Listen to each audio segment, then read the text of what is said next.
everyone. Today we're going to talk about posture, specifically good posture, and its importance.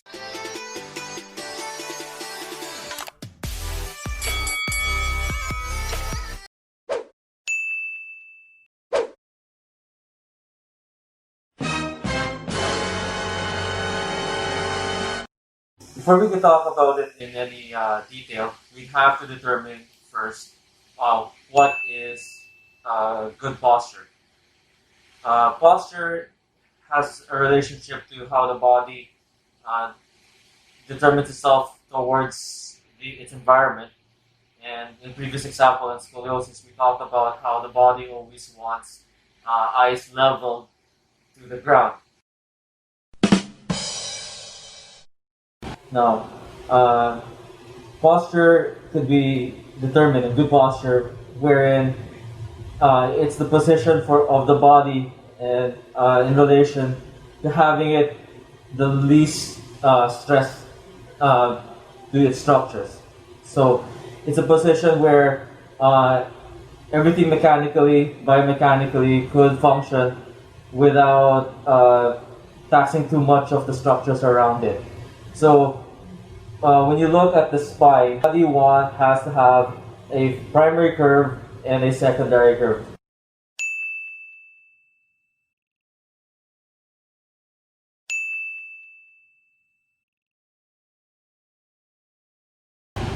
Too much of something is bad. So if you have too much of this curve, that would put too much taxation on the structures in the front.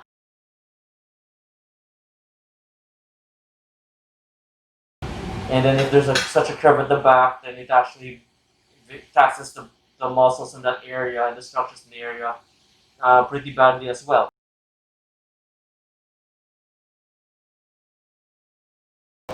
So the key here is a bit of balance. Now, one may ask, why does one need to have good posture? A lot of people want good posture because of it actually leads to less pain. When a structure is taxed less, then it would function properly. Then it would actually have less of reason to go into dysfunction and subsequently pain. So although pain is subjective because everyone's pain tolerance is different from another person's. Some people have high pain tolerances, some people have low pain tolerances. Just know that pain is the alarm system of the body. It's a way of reporting to the brain that something is going wrong in that area. So when something's taxed less, it functions properly, it has no reason to report pain inherently, and that's a good incentive to have good posture. So what is good posture now? Knowing that little bit of things, it's an easy assessment to knowing good posture is to draw an imaginary line from the body when facing sideways. Of course, that's oversimplifying it. There's also one that you could draw an imaginary line from the back view or the posterior view. So that line has to come straight up, and it has to hit several structures in the body for us to say, hey, you know what, when that person is in a static position or standing position, its natural position, that's actually good. Now in society, there's a lot of things that contribute to bad posture because, let's face it, we have work, lifestyle nowadays, it contributes to a lot of these things. People exercise less in general, eat more unhealthily, and are always, on average, people tend to sit down more at work, at play, relaxation, whatnot. So these contribute to a lot of bad factors. So going back, we draw an imaginary line.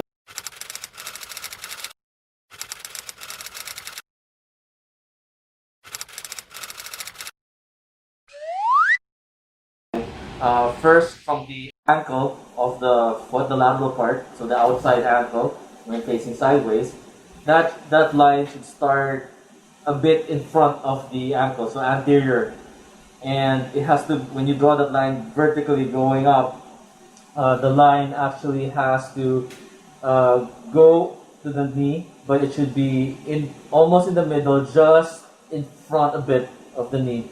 Then it should hit this structure called the greater trochanter, which is when you feel your hip bone or your femur, you should find that little bump there. That line should go there, go through there, and it should go a bit in between this bone here and that bone here. If the pelvis tilts too much or the knee has an issue, the structure would, the line would not hit those imaginary landmarks, or those structures, not imaginary, but those landmarks rather, and that could be a consideration for a bit of bad posture. As we go up, when we will simplify this a bit because there are landmarks here as well, but if the curve is too forward or too backwards on this, the next landmark would be on the shoulder area. So you find our collarbone, we go all the way to the side here, and there's this little bump there. That line actually has to go through there, and if it doesn't, if that structure goes in front or back of it, that could be a consideration again for bad posture. And what does that mean? Well, if the person is to hunch forward or as they say it, then the line would be at the back of that structure there, right? So that's a good assessment of it. And as it goes up, it should actually go through the imaginary line should go through the ear hole.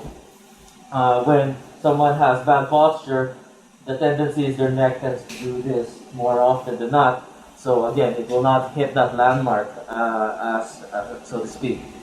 So when a structure is taxed, then the biggest tendency would be to have loss of function and then pain, which leads us to what happens with this portion of things when someone actually has bad posture. There is something called an upper cross syndrome, which we will be talking about next.